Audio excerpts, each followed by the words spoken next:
आसंता जनवरी 18 तारिख हीराकुद डैम रे विदेशी पक्षी गणना एने सूचना देइछंती हीराकुद वन्यप्राणी डीएफओ अंशुप्रज्ञा दास। गत अक्टोबर विदेशी पक्षी माने हीराकुद डैम को आसुछंती सेमानक सुरक्षा पई व्यापक व्यवस्था ग्रहण करा जायछि।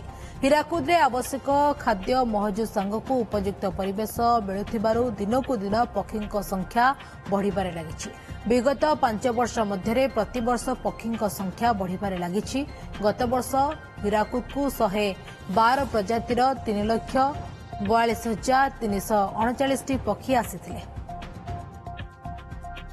हमर माइग्रेटरी बर्ड्स बहु संख्या रे हीराकुद जलभंडार रे आनुषंगिक भाव में आमर 18 जनवरी 2025 रे हीराकुद जलभंडार बर्ड सेंसस करा हबो। डायरेक्ट काउंटिंग मेथड रे करा जिवो एवं वर्तमान सुधा विभिन्न भेराइटी रो tufted ducks, pochards, whistling ducks, sandpipers, northern pintail, mallard, gadwall एवं विभिन्न भेराइटी रो चढ़ई आसीथिबार आमे देखिलुनी। तांकर प्रोटेक्शन पाई मध्य आमे लोकल कम्युनिटी एवं आमर स्टाफ को मोबिलाइज करिछु। कोनोसी भी नेस्टिंग एरियाज गुड़ाक रेस्ट करुवा जगह गुड़ाक डिस्टर्ब हेबे नहीं जेमती ता पाई मध्य यथेष्ट पदक्षेप नेइछु।